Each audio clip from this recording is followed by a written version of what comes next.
परिसंस्था गोटे अंचल बास करुवा समस्त सजीव और निर्जीव वस्तु को नहीं परिसंस्था गठित होता है। देख परिसंस्था मेनली क्या क्या नहीं गठित सजीव और निर्जीव वस्तु को सजीव वस्तु और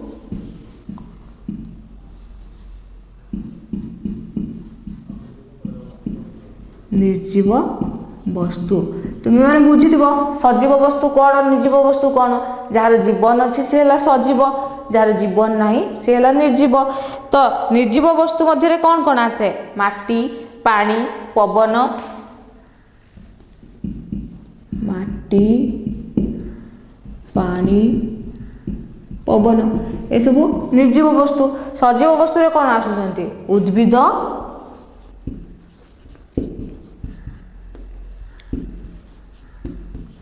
प्राणी और अणुजीव। तो बुझीपाल टोटाल उपरे परिसंस्था क्या नहीं गठित परिसंस्था सजीव वस्तु और निर्जीव वस्तु को नहीं गठित। सजीव वस्तु मध्य किए आसुची उद्भिद प्राणी और अणुजीव निर्जीव वस्तु मध्य किए आसुची माटी पानी पवन। यह प्रकृतिर एक गठनात्मक और क्रियात्मक एकक जो कि पारस्परिक क्रिया माध्यम जीव समूह परस्पर उपरे और परिवेश उपरे निर्भरशील और उभय उभयों द्वारा प्रभावित होता है। देख से कौन कि यहीटा जमी आम शरीर गोटे मूल एकक भाव क्या नि जाए कोष को कि गोटे घर मूल एकक भाव क्या नि जाए इटा को। तो सेमती कहीं गोटे इटा को जोड़िला परे आस्ते आस्ते आम गोटे घर कर जमीक आम जीव शरीर में कोष कोष मिसला टिश्यू टिश्यू मिसला अंग हो अंगरु अंग तापर जीव शरीर सृष्टि होउची। तो सेमिति जो आमर जो जीव मंडल सृष्टि होउची तो कहा द्वारा सृष्टि होउची एई परिसंस्था द्वारा। जो परिसंस्थाटा होउची गाठनिक और क्रियात्मक एकक जेउथिरे कि उभय उभय मध्य परस्पर मध्य समन्वय थाए और ताहा सहित उभय उभयों द्वारा प्रभावित होइथांती निर्भरशील मध्य होइथांती। फल जीव जीव जीव भितर तथा जीव परिवेश मध्य निबिड़ संपर्क गढ़ी उठी थाए। बुझिपाल देख जीव और परिवेश तो जीव जीव सहित भी जीव परिवेश सहित भी तो यहीटा है टोटाल परिसंस्था। ए परिसंस्था होउची गाठनिक और क्रियात्मक मूल एकक।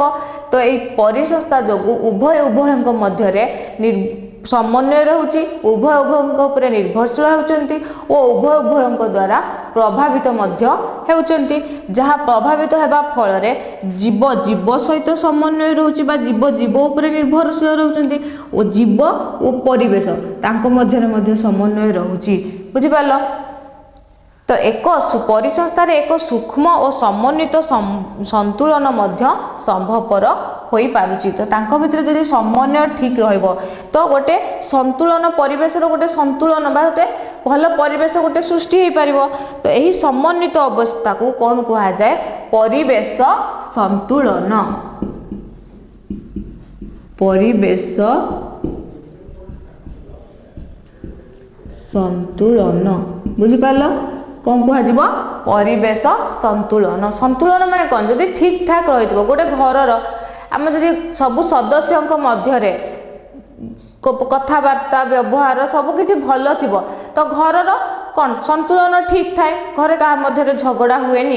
तो सेमिति जदि जीव जीव मध्य जीव परिवेश मध्य जदि समन्वय ठीक रहिबो ताहले परिवेश कौन संतुलन रहिबो। तो सेटा को कौन कह से अवस्थाटा को परिवेश संतुलन बोली कहा जाए बा प्राकृतिक कौन कहा जाए प्राकृतिक भारसाम्य।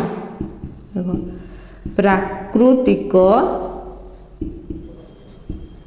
भारसाम्य भारसाम्य कौन माने गोटे जिनसर भारसाम्य बालांस रहिबा। तो जदि प्राकृतिक परिवेश जीव मध्य बैलेंस ठीक रहा समन्वय ठीक रहा तो प्राकृतिक भारसाम्य ठीक परिवेश संतुलन ठीक तो सही अवस्था को कौन कह जाए परिवेश संतुलन बा प्राकृतिक भारसाम्य बोली कह जाए।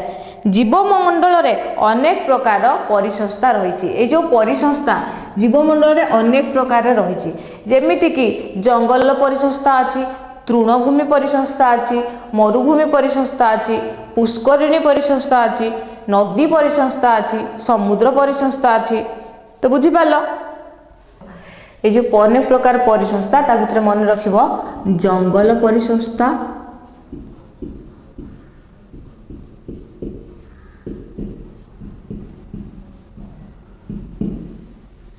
तृणभूमि परिसंस्था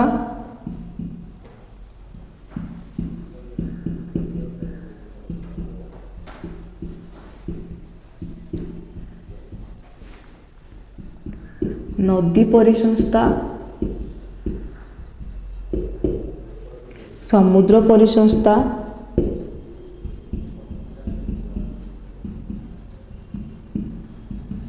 एमिति अनेक प्रकार परिसंस्था रही। तो इकोसिस्टम शब्दर व्यवहार प्रथम 1935 मसीह ए.जी. टान्सले करथिले मन रखिबो ई परिसंस्था बा इकोसिस्टम तार इंग्लिश टर्म कोन होउची इकोसिस्टम मन रखिबो एटा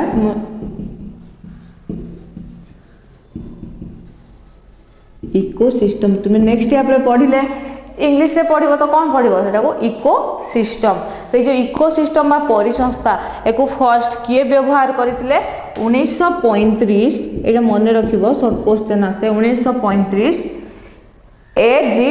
टान्सले ए.जी.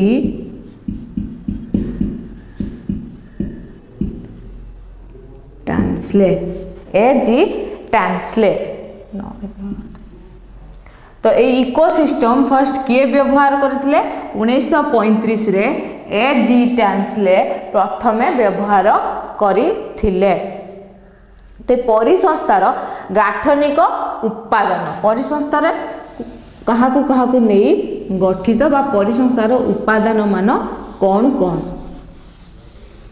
तो ये पर्यंत बुझीपाल परिसंस्था कौन परिसंस्था केते प्रकार अच्छी कौन कौन अच्छी परिसंस्था किए व्यवहार करथिले फर्स्ट परिसंस्था को किए व्यवहार करथिले बुझीपाल तेन आसला परिसंस्थार गाठनिक उपादान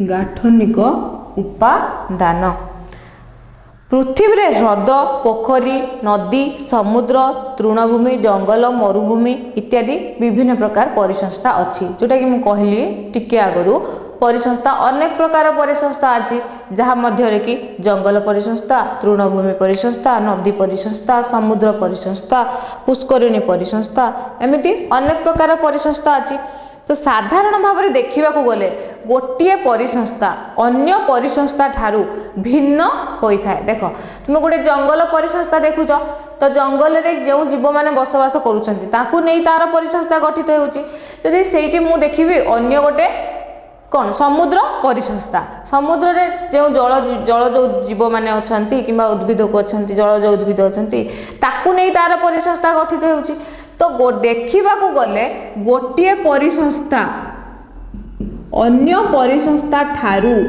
भिन्न होता है संपूर्ण भाव में गोटे परिसंस्था अन्य परिसंस्था ठारू भिन्न होता है एमती देखा गले किंतु जदि तुम गभीर भाव में अनुध्यान कर डीपली देख तो ये गोटे परिसंस्था सहित यही परिसंस्थार समन्वय थाए बुझिपाल तांको भितरे किछि समानता बध्य थाए जेमिति कि गोटे परिसंस्थार तार स्टेप वाइज देखा गले तो फर्स्ट कौन आसे अजैविक उपादान आसे देन उत्पादक भक्षक और अपघटक तो चारोटी जिनस आसे कौन आसे अजैविक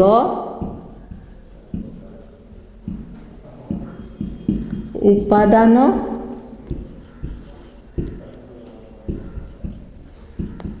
ଉତ୍ପାଦକ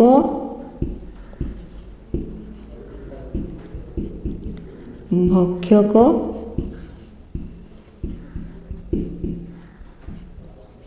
ଅପଘଟକ।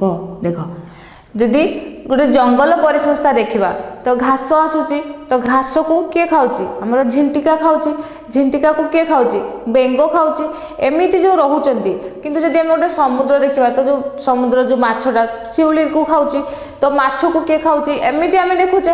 ତ ଏଥିରେ ଅଲଗା ଏଥିରେ ଅଲଗା ତ ଆମକୁ ସେଥିପାଇଁ ଆମକୁ ଉପରୁ ଦେଖିଲେ ଗୋଟିଏ ପରିସଂସ୍ଥା ଅଲଗା ଅନ୍ୟ ପରିସଂସ୍ଥା ଅଲଗା ବା ଦୁଇଟି ପରିସଂସ୍ଥା ମଧ୍ୟରେ ଭିନ୍ନତା ଦେଖାଯାଏ। କିନ୍ତୁ ଯଦି ଗଭୀର ଭାବରେ ଦେଖିବା ସବୁଠି କେହି ନା କେହି ଜଣେ ଉତ୍ପାଦକ ଥାଏ ତାକୁ ଜଣେ ଯିଏ ଖାଏ ସେ ଭକ୍ଷକ ହେଲା। ତ ଭକ୍ଷକ ଖାକୁ ଯିଏ ଖାଏ ସେ କିଏ ରହିଲା ଅପଘଟକ ହୋଇଗଲା। ତ ମୃତ ଶରୀର ଯେଉଁ ଭକ୍ଷକର ମୃତ ଶରୀରକୁ କିଏ ଖାଉଛି କିଏ ନଷ୍ଟ କରୁଛି ଅପଘଟକ। ତ ଉପରୁ ଯଦି ଆମେ ଦେଖିବା ତ ଗୋଟିଏ ପରିସଂସ୍ଥା ଅନ୍ୟ ପରିସଂସ୍ଥା ଠାରୁ ସମ୍ପୂର୍ଣ୍ଣ ଭାବରେ ଭିନ୍ନ ହୋଇଥାଏ। କିନ୍ତୁ ଯଦି ଆମେ ଗଭୀର ଭାବରେ ଦେଖିବା ତ ଏଇ ରିଲେସନଟି ଆମେ ପାଇବା। ସବୁଥିରେ ଜଣେ ଉତ୍ପାଦକ ଥାଏ ଅଜୈବିକ ଉପାଦାନ ଥାଏ ଉତ୍ପାଦକ ଥାଏ ଭକ୍ଷକ ଥାଏ ଅପଘଟକ ଥାଏ। ତ ମେନଲି ବୁଝିଲ ଏଠି କ'ଣ ପରିସଂସ୍ଥା କାହାକୁ କାହାକୁ ନେଇ ଗଠିତ ଏଇ ଚାରୋଟି ଉପାଦାନ ବା ପରିସଂସ୍ଥାର ଉପାଦାନ ଏଇ ଚାରୋଟି କ'ଣ କ'ଣ ଅଜୈବିକ ଉପାଦାନ ଉତ୍ପାଦକ ଭକ୍ଷକ ଅପଘଟକ। ଦେଖ ଏବେ ଡିଟେଲ୍ସରେ ଦେଖିବା ଏଇ ପରିସଂସ୍ଥାର ଚାରୋଟି ଉପାଦାନ। ଫାର୍ଷ୍ଟ ଆସିଲା କ'ଣ ଅଜୈବିକ ଉପାଦାନ। ଦେଖ ପରିବେଶରେ ଥିବା ମାଟି ପାଣି ପବନ ଓ ଅନ୍ୟ ମୌଳିକ ପଦାର୍ଥ ଯୌଗିକ ପଦାର୍ଥ ତଥା ସମସ୍ତ ନିର୍ଜୀବ ପଦାର୍ଥକୁ ନେଇ ପରିସଂସ୍ଥାର ଅଜୈବିକ ଉପାଦାନ ଗଠିତ। ବୁଝିପାରିଲ ତ ପରିବେଶରେ ଯେଉଁ ମାଟି ପାଣି ପବନ ଯାହା ବି ମୌଳିକ ପଦାର୍ଥ ଓ ଯୌଗିକ ପଦାର୍ଥ ଅଛନ୍ତି ତା ସହିତ ସମସ୍ତ ନିର୍ଜୀବ ବସ୍ତୁ ଏମାନଙ୍କୁ ନେଇ କିଏ ଗଠିତ ଆମର ଅଜୈବିକ ଉପାଦାନ ଗଠିତ। ଏହାକୁ ମୁଖ୍ୟତଃ ତିନି ଭାଗରେ ବିଭକ୍ତ କରିପାରିବା। ଦେଖ ଜୈବିକ ଉପାଦାନକୁ ମେନଲି ଆମେ ତିନୋଟି ଭାଗରେ ଭାଗ କରିପାରିବା। ତ ଫାଷ୍ଟ ମନେ ରଖିଲେ କ'ଣ ଜୈବିକ ଉପାଦାନ ମଧ୍ୟରେ ଅଜୈବିକ ଉପାଦାନ ମଧ୍ୟରେ କ'ଣ କ'ଣ ଆସୁଛି ମାଟି ପାଣି ପବନ ସମସ୍ତ ମୌଳିକ ପଦାର୍ଥ ଯୌଗିକ ପଦାର୍ଥ ଓ ତା ସହିତ ସମସ୍ତ ନିର୍ଜୀବ ବସ୍ତୁ। ତ ଅଜୈବିକ ଉପାଦାନକୁ ଏହି ସବୁ ଦୃଷ୍ଟିରୁ ତିନୋଟି ଭାଗରେ ବିଭକ୍ତ କରାଯାଇଛି। ପ୍ରଥମେ କ'ଣ ଆସୁଛି ଜଳବାୟୁ ଓ ଏହାକୁ ନିୟନ୍ତ୍ରଣ କରୁଥିବା କାରକ। ଜଳବାୟୁ ଓ ଏହାକୁ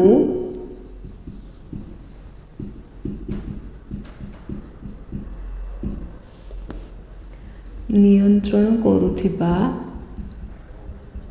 କାରକ ଯାହା ମଧ୍ୟରେ ଆମର ଆସିବ ତାପମାତ୍ରା ଆର୍ଦ୍ରତା ଆଲୋକ। ତାପମାତ୍ରା ଆର୍ଦ୍ରତା ଆଲୋକ ବୁଝିପାରିଲ। ତ ସେକେଣ୍ଡରେ କ'ଣ ଆସିବ ଜୀବ ଭୂତତ୍ତ୍ୱ ରସାୟନ ଚକ୍ର ବା ପୋଷକ ଚକ୍ର ରେ ଭାଗ ନେଉଥିବା କାରକ ବା ଗ୍ୟାସ୍ ଯେ କିଏ ଆସିବ ଜଳ ଅଙ୍ଗାରକ ଯବକ୍ଷାର ଯାନ। ପୋଷକ ଚକ୍ରରେ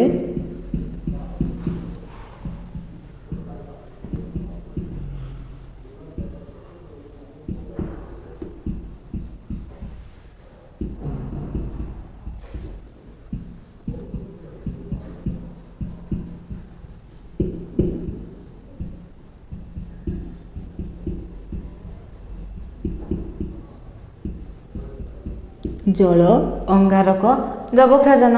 ଥର୍ଡ଼ରେ କିଏ ଆସେ ପୁଷ୍ଟିସାର ସ୍ନେହସାର ଶ୍ୱେତସାର ପରି ଜୈବିକ ପଦାର୍ଥ ଯାହା ଜୀବ ଶରୀର ଗଠନ ଆଦିରେ ସହାୟକ କରିଥାଏ ଓ ତାହା ସହିତ ଅଜୈବିକ ଉପାଦାନ ମଧ୍ୟରେ ସଂଯୋଗ ସୃଷ୍ଟି କରିଥାଏ।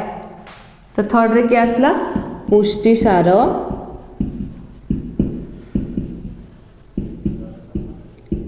ସ୍ନେହସାର ଶ୍ୱେତସାର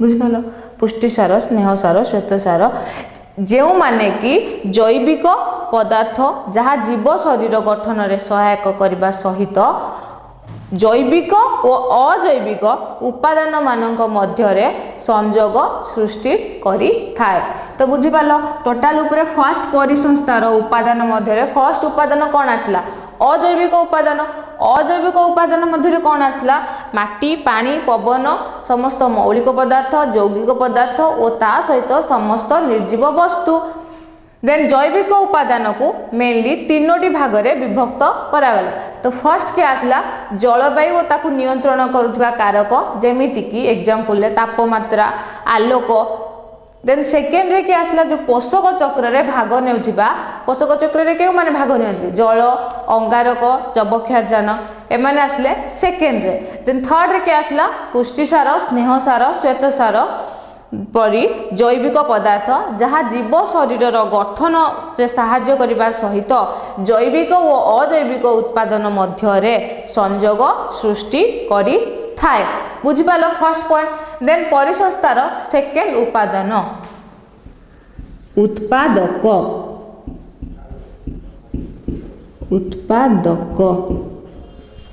देख परिवेश रे थिबा समस्त प्रकार सबुज उद्भिद यथा घास गछ प्रब उद्भिद हेउचंती उत्पादक मेनली मन रखिब उत्पादक रे कि आसे सबुज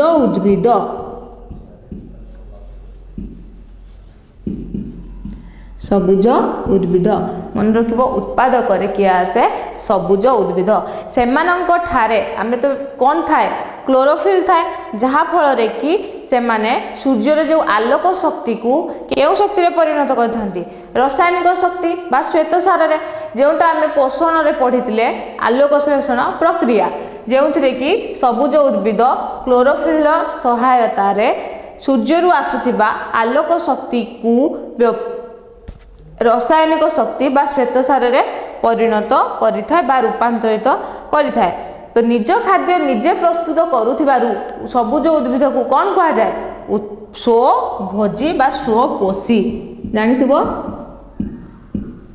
स्वभोजी आमे पोषण रे भी पढ़ितले स्वभोजी परभोजी स्वभोजी कौन पाई कहा जातला निज खाद्य निजे प्रस्तुत करुथिबारु तो सेकेंड पॉइंट बुझी पालो सेकेंड उत्पादन कौन आसला उत्पादक मध्य के आसला तो सबुज उद्भिद हेउची उत्पादक सबुज उद्भिद निकट रे क्लोरोफिल थिबा हेतु से सूर्यर आलोक शक्ति को रासायनिक शक्ति बा श्वेतसार रे रूपांतरित करि पारे और निज खाद्य निजे प्रस्तुत करुथिबारु ताकु स्वपोषी बा स्वभोजी कुहा जाए देन थर्ड रे के आसला भक्षक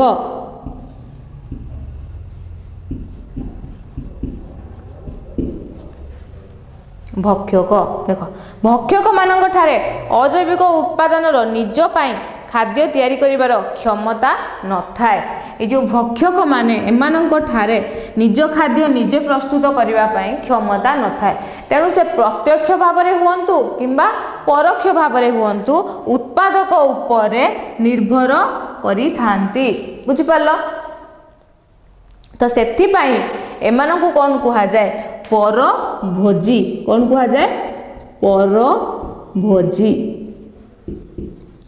कहीं जे निज खाद्य निजे प्रस्तुत करि पारे ताकू स्वभोजी कहा जाए जे निज खाद्य निजे प्रस्तुत न करि पारी अन्य उपरे खाद्य पाई निर्भरशील हुए ताकू परभोजी कहा जाए तो भक्षक प्रत्यक्ष किंबा परोक्ष भाव में उत्पादक मध्य किए आस सबुज उद्भिद उपरे निज खाद्य पाई निर्भरशील होता है तो खाद्य अभ्यास अनुसार यही भक्षक को पुणी प्राथमिक भक्षक द्वितीयक भक्षक तृतीयक भक्षक किंबा शीर्ष भक्षक भाव में विभक्त करा जाइछि देख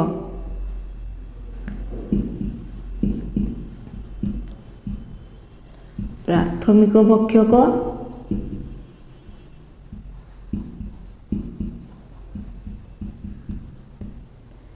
द्वितीयक भक्षक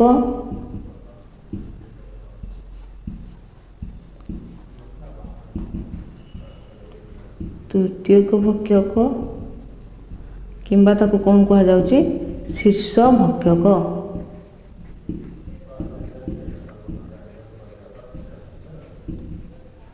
ଭାବରେ ବିଭକ୍ତ କରାଯାଇଛି।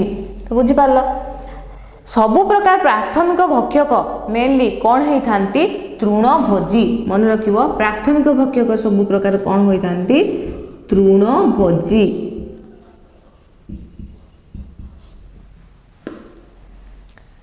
ନିଜର ଖାଦ୍ୟ ପାଇଁ ସେମାନେ ସିଧାସଳଖ ଉତ୍ପାଦକ ଉପରେ ନିର୍ଭର କରିଥାନ୍ତି। ତୃଣ ମାନେ ଜାଣିଥିବ ତୁମେ କ'ଣ ଘାସ କୁହନ୍ତି, ଭୋଜି ମାନେ ଯେଟା ଯିଏ ଖାଏ। ତ ଯେଉଁମାନେ ମେନଲି ତୃଣ ଖାଇଥାନ୍ତି ତ ସେମାନଙ୍କୁ ତୃଣଭୋଜୀ କୁହାଯାଏ। ତ ଯେଉଁ ତୃଣଭୋଜୀ ବା ପ୍ରାଥମିକ ଭକ୍ଷକ ସ୍ତରରେ କିଏ ଆସନ୍ତି ତୃଣଭୋଜୀ। ଏମାନେ ପ୍ରତ୍ୟକ୍ଷ ଭାବରେ ଡାଇରେକ୍ଟ କାହା ଉପରେ ନିର୍ଭର କରିଥାନ୍ତି ସବୁଜ ଉଦ୍ଭିଦ ଉପରେ ବା ଉତ୍ପାଦକ ଉପରେ ସିଧାସଳଖ ଭାବରେ ପ୍ରତ୍ୟକ୍ଷ ଭାବରେ ନିର୍ଭର କରିଥାନ୍ତି। ଯେମିତିକି ଗୋଟେ ଏକ୍ଜାମ୍ପଲ ନେବା गोटे घास पड़िया परिसंस्था घास पड़िया परिसंस्थारे घास को किए खाई थाए झिंटिका बा ठेकुआ खाई थांती। तो गोटे झिंटिका ठेकुआ खाइबा परे झिंटिका और ठेकुआ को किए खाई थाए हाथी और हरिण हेउचंती तार प्राथमिक भक्षक। सबु प्रकार द्वितीयक भक्षक होती कौन मांसाशी। देख बुझिपाल प्राथमिक भक्षक मध्य कौन आसला तृणभोजी द्वितीयक भक्षक कौन आसब मांसाशी।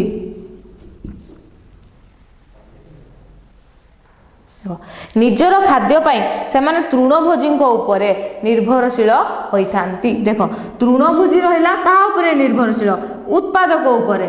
देन मांस सेकेंड द्वितीय भक्षक किए आसला मांसाशी। तो मांसाशी कहा उपरे निर्भरशील हुए प्राथमिक भक्षक उपरे बा तृणभोजी उपरे निर्भरशील होता है। जो घास पड़िया परिसंस्था आम देखी जो घास पड़िया परिसंस्था झिंटिका बा ठेकुआ थिले ताकू कौन कह जाउतिला आमर प्राथमिक भक्षक। तो से झिंटिका बा ठेकुआ को किए खाई थाए गोटे बेंग खाई थाए। तो बेंग केउथिरे आसीबो आमर द्वितीयक भक्षक रे। बुझिपाल देन गोटे घास यहाँ कौन कह प्राथमिक मांसाशी बा मांसाशी द्वितीयक भक्षक को मांसाशी होइथिबारु ताकू कौन कह जाए मांसाशी प्राणी बा मांसाशी क्रम 1 बोली कह जाए। ताकू कौन कह जाए प्राथमिक मांसाशी बा मांसाशी क्रम 1। बुझिपाल मांसाशी क्रम 1 बोली कह जाए। देन जो भक्षक माने द्वितीयक भक्षक मानू खाद्य रूपे ग्रहण करती ताकू कौन कह जाए तृतीयक भक्षक बा शीर्ष भक्षक बा मांसाशी क्रम 2। बुझिपाल मांसाशी क्रम केते आसीबो 2। द्वितीयक भक्षक को कह जाउतला प्राथमिक मांसाशी बा मांसाशी क्रम 1। तृतीयक भक्षक को द्वितीयक मांसाशी बा मांसाशी क्रम 2 बोली कह जाए। जेमिति कि जो घास पड़िया परिसंस्थार एग्जांपल आमे नेइथिले तो घास पड़िया परिसंस्थार हमर कोन झिंटिका बा ठेकुआ थिला तृणभोजी बा प्राथमिक भक्षक रे। देन द्वितीयक भक्षक किए आसला झिंटिका को खाउथिबा बेंग आसुतला।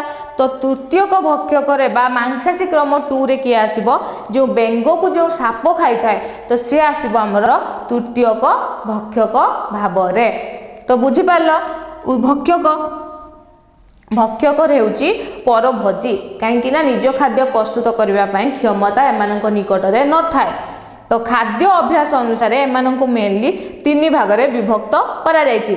फर्स्ट आसला प्राथमिक भक्षक सेकेंड आसला द्वितीयक भक्षक थर्ड आसला तृतीयक भक्षक। तो मेनली मन रखिबो प्राथमिक भक्षक होउचंती समस्त तृणभोजी प्राणी। तो प्राथमिक भक्षक सीधा सड़क भाव में उत्पादक उपरे निज खाद्य पाई निर्भरशील थांती। देन सेकेंड आसला द्वितीयक भक्षक। द्वितीयक भक्षक मेनली कौन होइथांती मांसाशी होइथांती। से माने निज खाद्य पाई प्राथमिक भक्षक उपरे निर्भरशील होइथांती। द्वितीयक भक्षक को मध्य प्राथमिक मांसाशी बा मांसाशी क्रम 1 बोली कह जाए।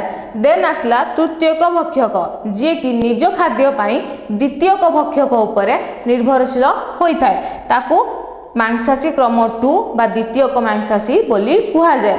ଯଦି ଗୋଟିଏ ଏକ୍ଜାମ୍ପଲ ନେଲେ ଘାସ ପଡ଼ିଆ ପରିସଂସ୍ଥା, ତ ଘାସ ଆମର ରହିଲା ସବୁଜ ଉଦ୍ଭିଦ ଯେଉଁଟାକି ଉତ୍ପାଦ କରେ।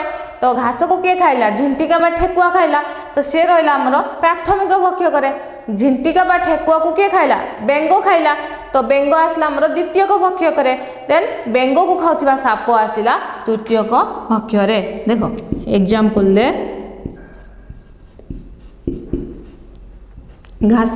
ଘାସ ପଡ଼ିଆ ପରିସଂସ୍ଥା,